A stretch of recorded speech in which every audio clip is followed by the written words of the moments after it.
Good morning, everyone. Hello, we're live. Gotta do our normal sharing of stuff real quick here. So, hello. Let's see if we can see herself yet. There's always a delay. Mm-hmm. I don't see it yet. Okay. Sure, but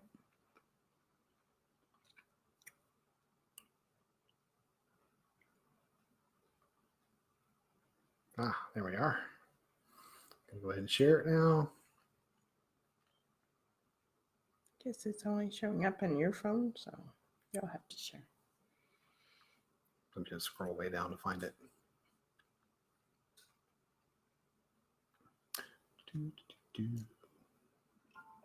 Morning, guys. I'm back.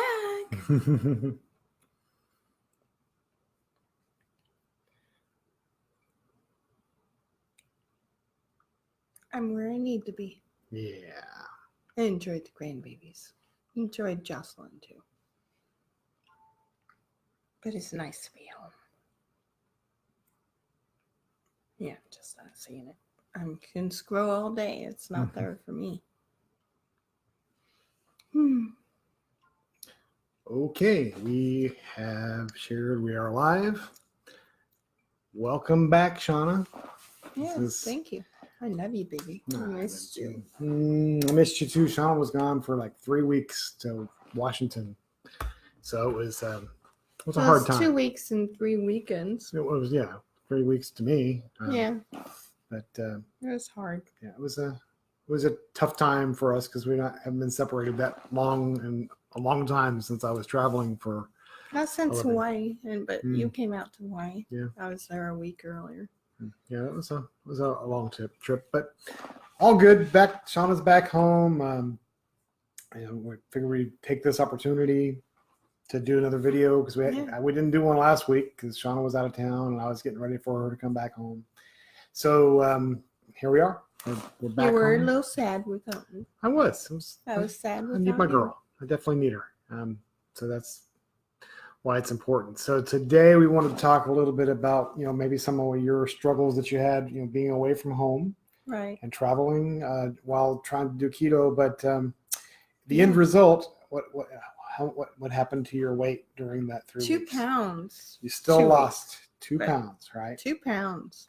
That's that's still very positive, right? I mean, a lot of people when you're traveling, you feel like you can't control what you're eating, you can't control when you're eating, and things like that. And you definitely face that as a struggle, right? Yeah, I had planned and was going to take some snacks with me on board and left the snacks on the cupboard and was on the flight out to see the grandbabies and my daughter and didn't have a snack. But you know what? They had, not very good choices on the flight. So I took the best choice out of all of them, and that was a bag of beef jerky, which I paid $5 for, which was ridiculous. But it was just one serving. Mm-hmm. And that, because I was starving. I was famished, and I hadn't eaten all day, and, I get nervous before the flight. So I had to eat something.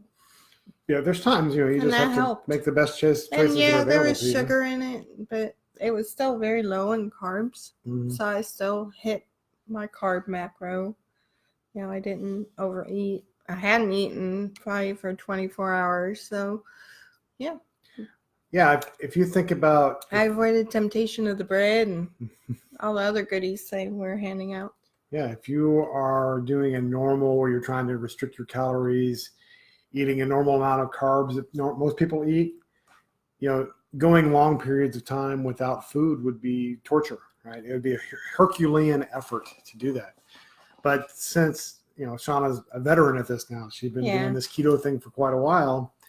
Since August of last year. Yeah. It's no big deal to go 12, 14, 16, even 24 hours sometimes between meals because, you can. It's not killing you to not to be able to eat. And so that's quite an interesting tool to have in your toolbox to be able to resist temptation just because you are only accustomed to eating when you're actually hungry, right? And then to help mitigate her issues, she went and found some beef jerky. Even though it's not perfect, sometimes there might be a gram of sugar in it or something. And 2 cups of coffee. Yeah, coffee, with what Splenda and Mm-hmm. cream in it. So Yeah. I mean, those are ways that once you are fat adapted, once you are in the lifestyle and are really good at this, it's not such a big deal.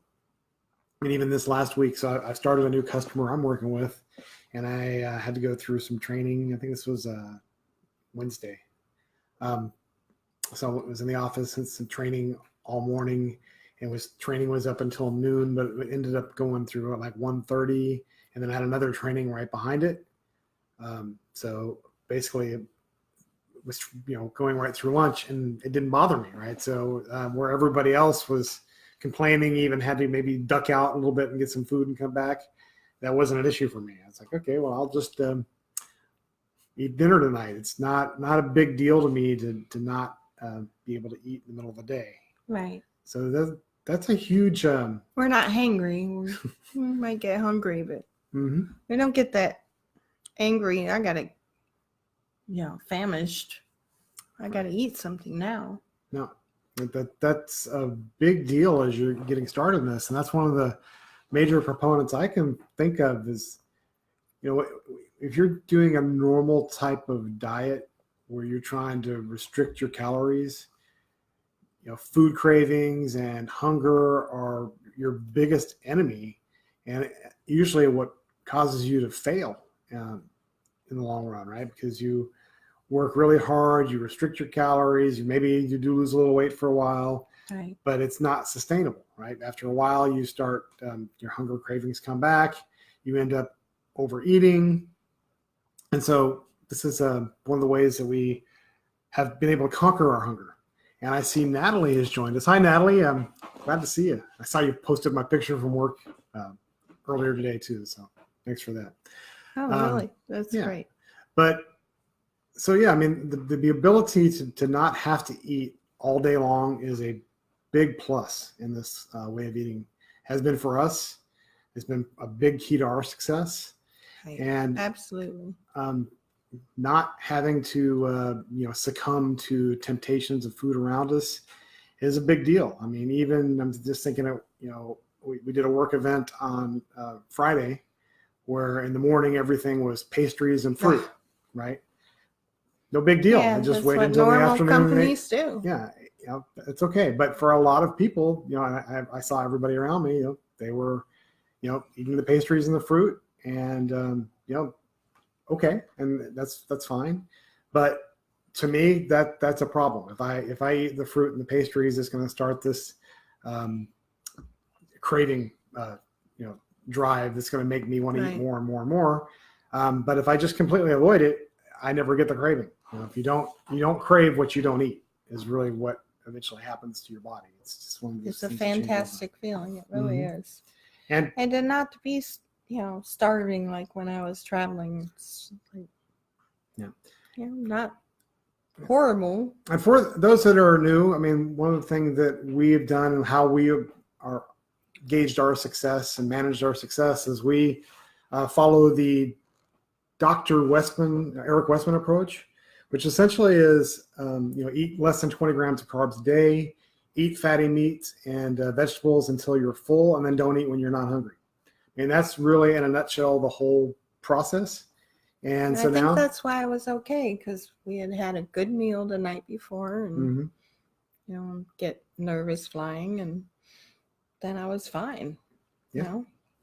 Hadn't eaten, but it's okay. Yeah, because when we eat till we are full, right? So I mean, whether it be a ribeye or ground beef or whatever, we don't hold back. We eat until we're full. We typically will eat twice at the most a day, sometimes once. And Natalie, I know you've been doing the same diet. I saw some of your before pictures. You look great, and I'm glad to have an ally in the office. You guys are you're amazing as well, and your positivity and energy are just astounding to me as well. So that's that in a nutshell is what we did. And so again, some of those things that are important to us is what does that do? Eating in that way is it keeps your blood sugar stable, right? It keeps you from having these insulin spikes. And if your blood sugar is stable, you're not having these crashes during the day, right? And that's really what the key is. The problem with most America is that we are insulin resistant, right? So we have been growing up through our teens and 20s and then 30s and 40s. We have been killing ourselves by just constantly eating all this sugar and carbohydrates and donuts.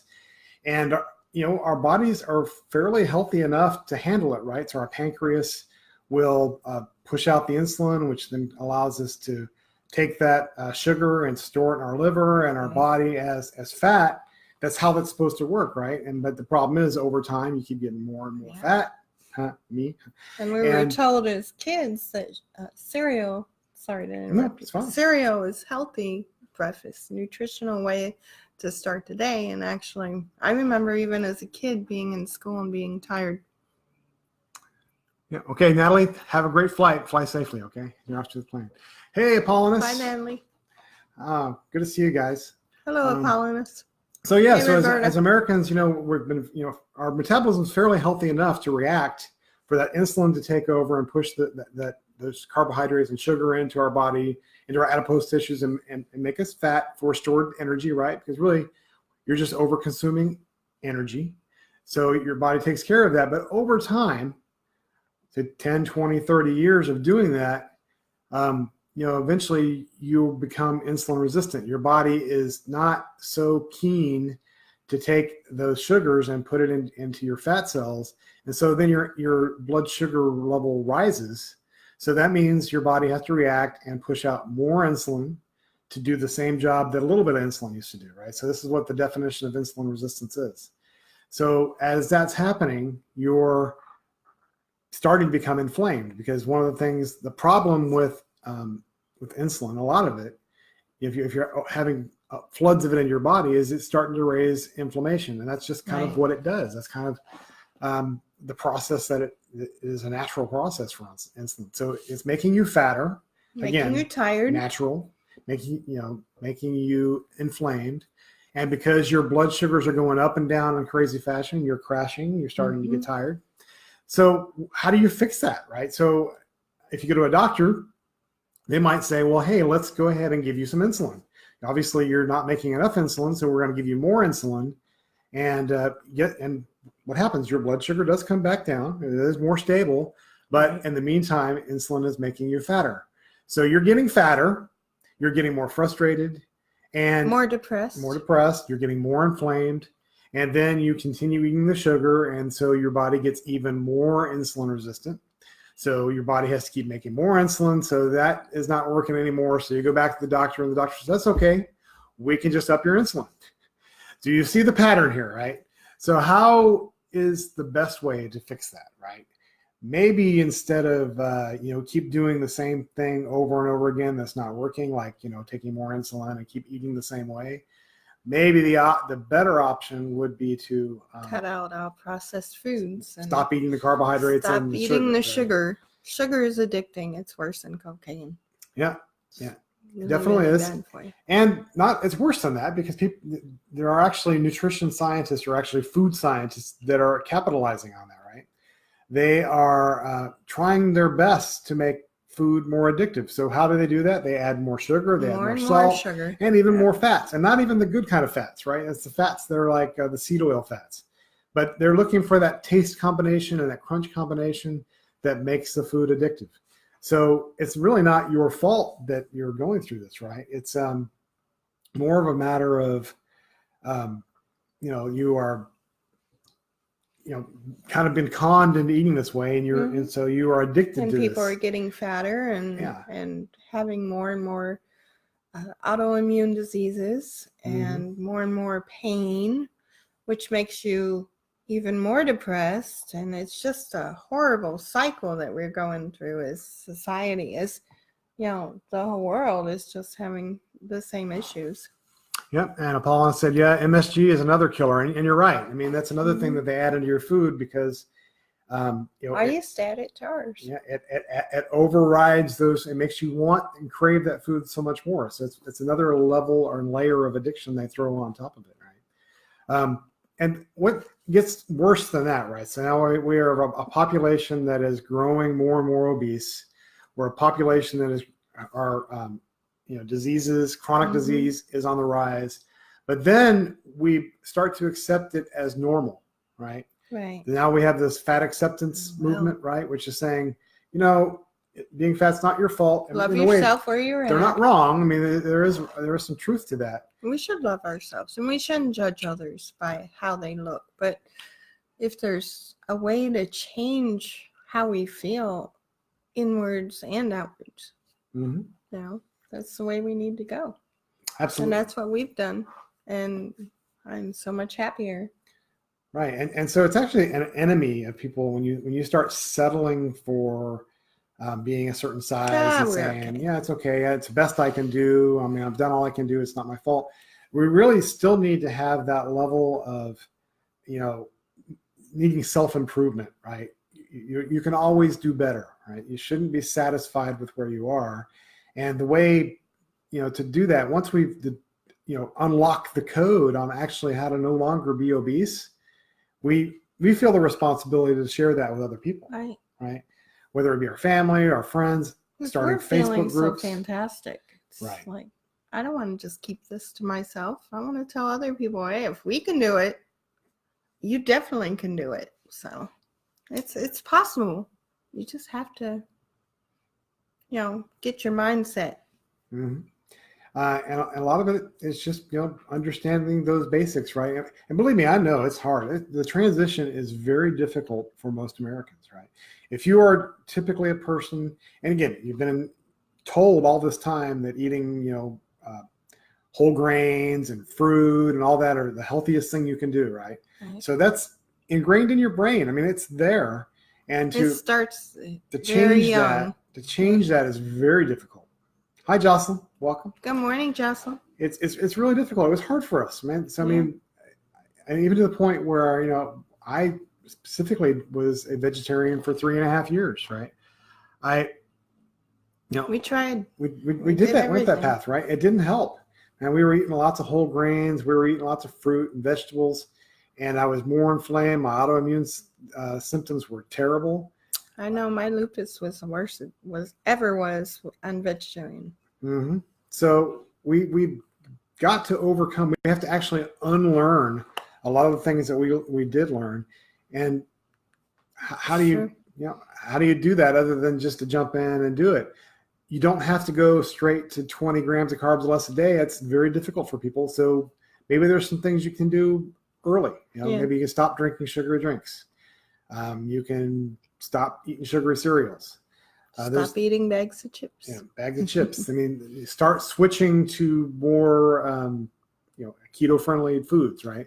So if you're not normally eating a lot of potato chips, well, maybe switch to some celery or things like that you can, that are still give you that crunch. Maybe some salt. Yeah, things that give you that cravings that you have. How to hack what the nutrition or food scientists have done to you.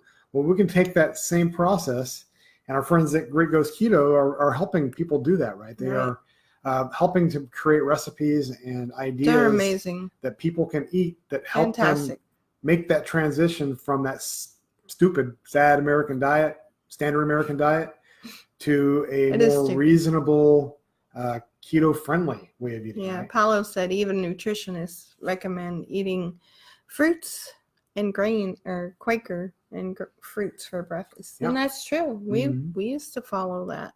Yeah, that was my go-to at night, right? I would eat honey bunches of oats or something like that for my dessert at night, thinking, hey, I'm making these good choices. Not realizing instead of ice cream. Yeah, instead of ice cream. Right? I was doing what I could, what I thought was the right thing, and maybe it is better than ice cream. I don't know. Ice cream at least has good fats in it. But the thing is we've been that road, but we have to unlearn what people have been telling us for years and years what is considered healthy and make those changes. And the proof is in the keto pudding, as we like to put it, that once we made this transition, we started getting healthier and our weight started dropping. 80 pounds for me now. Since August. Shauna's 57 pounds since Evelyn August. will tell you. My granddaughter figured it out. Yeah. So people pay attention, and it's working. And I know there's an argument, well, it's not just about weight loss. There's other things too. But I'll go along and say too, all right, great. My labs have gotten better. I am no longer considered a type 2 diabetic. At least I don't need insulin. So at least when we did keto, we A1C didn't is expect better. it to improve at all. My fasting insulin is perfect.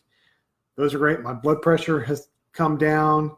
My HDL has gone up. My LDL is about the same, but my ratio is better, and my triglycerides dropped to under 80.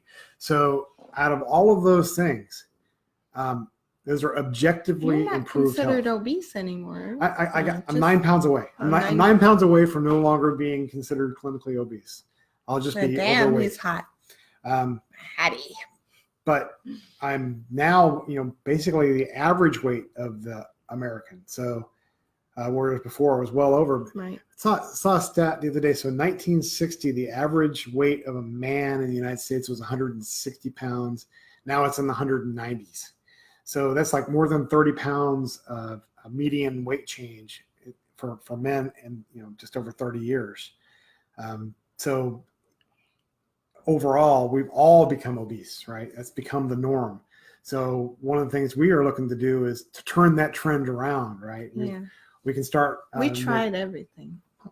Yeah, we absolutely did. What all did we try? We tried Weight Watchers. I was a big Weight Watcher person and we lost and gained weight and years. lost and gained weight out many times. I mean, it was good. It was a good program, kind of, but it just wasn't sustainable. Yeah, it wasn't sustainable. I just put the weight back on and up and down. Yeah, I'll say this too about Weight Watchers. I mean, one of the things that I think is a problem with Weight Watchers is they've got all the Weight Watchers snacks and foods, right? The same thing could happen in keto. If you buy all the keto, branded snacks and fake foods, don't buy all those processed you are foods. falling into that same trap that we get too fall in with any other way of eating. Comfortable with it. I would say convenient food. Eat real food. Eat fatty cuts of meats and vegetables, and eat until you're full, and don't eat when you're not hungry. Throw that other non-food away, right? And check out Greek Ghost Keto if you want to make your own desserts. Yeah, these guys got desserts and breads that you can make to fill in those gaps. Fortunately, we don't have to do that too much. Our cravings have pretty well slid away for that stuff. But not everybody's us. Different people have to do keto a little bit differently, and so if they need to, to occasionally fall back on a keto dessert, that's. You want to get past those cravings, and go check. It's a lot better than eating, going and getting the pastry from the store or the Snickers bar or something like that. You really are making better choices, and so sometimes that's just what you got to do. Especially, times get tough if you're out, away from your house and you're in different places. You might need to rely on some things like that, right? And that's okay. So we've talked about insulin resistance. We've talked about keto while traveling. Now, how about, so you were away, not just traveling, but you were at another place that, for 2 weeks. That does, I just made my own. Strict keto. What did you eat during that time when everybody else might have been eating something different? Hamburgers and sausage and eggs for breakfast, and creamed cauliflower, which the grandkids liked. Yeah, you even made them a fathead pizza, right? Fathead pizza, and the grandbabies preferred the fathead pizza over the box pizza that my daughter made. And I felt kind of bad. It's like Evelyn was telling her mom, "Hey, Mom, I really like this." So, and it's not that hard to make. Yeah, it's entirely possible, right? I mean, it's not any different than like if I'm at work and they're bringing other food. We have a lunch and learn or something like that, and they bring food that just isn't really friendly to me. Well, I can either wait, or maybe there's some. I think on the other day they brought some wraps. Well, obviously I'm not going to eat the wrap, but inside the wrap I can eat the meat and the vegetables inside the wrap. So that's always possible. You can always find a way to make it work, right? So yeah, that's about it. Yeah. So so it's really great to have Shauna back. I mean, this has been a hard time to have her away. A couple weeks ago, I had my brother Michael on, and we did a nice conversation, and that was a lot of fun. Now he's back on the road, so it's like she comes, he goes. Traveling Jack. Yeah, so it is. It's nice to be able to do these things. Oh, that reminds me. Thursday, I think it's around either 12 or 1 in the afternoon. We will be interviewing Amber Wentworth. I'm looking forward to it. Yeah, and she is on Twitter. You can find her at what's it? Oh, Lone Star Keto Girl, right? And she's another one. She's another grandma like Shauna, who is completely transformed her life. She's a romance novelist. She's published, and she's since she's a professional writer, she's got an awesome website and recipes and everything else. So we're really looking forward to talking to her, because she is an awesome young lady at 52 years old. And she has, she's impacting, and she's looking forward to sharing her story. So hopefully you guys will tune in and watch that. That'll be on our YouTube channel. We'll be doing YouTube Live for that, and then we'll share it here, of course. And that's Thursday, right? Yeah, Thursday. So don't forget to check out our other stuff, right? So we've got our YouTube channel, which is Keto Mojo Go-Go. And Paulina says, yep, the keto community is growing, and that's absolutely true. It's growing really fast, and there's going to be always haters out there. But one thing, when you have haters, it's because you're over the target, right? Our keto family is growing fast. Our YouTube channels there. We have now a total of 3 Facebook groups. We've got our Keto Mojo Go-Go. We have our Keto for Autoimmune Diseases and Keto for Autism. All great places for resources that you can find help. More news. Shauna and I are now both certified health coaches. We just finished that up this week. So we are going to be working on creating more materials, and maybe even getting you guys involved in helping us create those materials. So you guys will extremely benefit, especially early as we're doing this. We can get involved. We can have one-on-one interactions with you. We can maybe even create some classes for you. And since you're early in this game, you guys will get it for no cost, because you're going to be helping us build out these materials and helping yourselves and helping us. So I think that's great. And eventually we will be able to help more people by being able to, do things that might, maybe charge other people a little bit of money, so we can help grow this and help more people. Because right now, obviously, we are doing this on our own time outside of working hours. So if we can, turn this around and make this a possible way to help more people and help, yourselves and ourselves in the process, I think that will be great as well. But that was one of the things that was a goal of mine, was to become a certified health coach. And for Shauna, I learned a lot by taking that course. So yeah, we learned a ton. So we'll be doing things like, creating a 21-day plan and things like that. And you guys will have the benefit of, kicking the tires on that and seeing what you think about it. And you can provide some input. Apollo can help us a lot. Oh, I know it could. So there's a lot of exciting stuff going on for us. And we want to hear more from you guys. You guys have been pretty busy this week on Keto for Autoimmune Diseases, sharing your stories, helping each other out. And that's what it's all about, right, guys? So don't be afraid to do that. Right. And Keto for Autism, if there's any mothers out there that are on Keto for Autism and you have great snack ideas, if you could share with my daughter, that's one thing she kind of needs help with. Because she wants to get the grandbabies over on keto more. Well, she needs some assistance on great snack ideas, things to make for the kids, things to replace some of that garbage that they're eating and that they're addicted to. Yeah, that's the hardest part, right? Is kids are used to eating a certain way, and you've got to find ways to replace those things that are not great for them, right? That's not something I've experienced until this last 2 weeks, and actually it's helpful seeing where Jocelyn's at and how difficult it is. So yeah, we're reaching out to you to help us. Yeah, so autistic kids, as you were probably aware, are very picky about what they eat, and so it can be a challenge to transition them from say if they're used to eating Pop-Tarts and now you want them to eat, something else, some cheese and lunch meat and things like that, it might be a challenge at first, but it's worth it in the long run, and they will eventually come around. I think you said Jocelyn actually preferred eating what you were eating, right? The ground beef and eggs and sausage over other things. So I mean, kids don't necessarily. Yeah, Evelyn. Yep. Yeah, kids said, Evelyn. I'm sorry. Yeah, Evelyn. Yeah, it's okay. But yeah, so she's a little Jossie. She is. They were a lot She's alike. a little mini me. But Evelyn really enjoyed eating that way, and so it's not hard. I mean, meat's delicious, right? She scarfed down my hamburger one night. Mm-hmm. I had to make 2. And that's okay, right? Hamburger's not expensive. No. It's something it was you good can times. Always fall back on as you need it. And it really isn't that expensive to eat this way. I mean, we don't waste any food anymore, right? Right.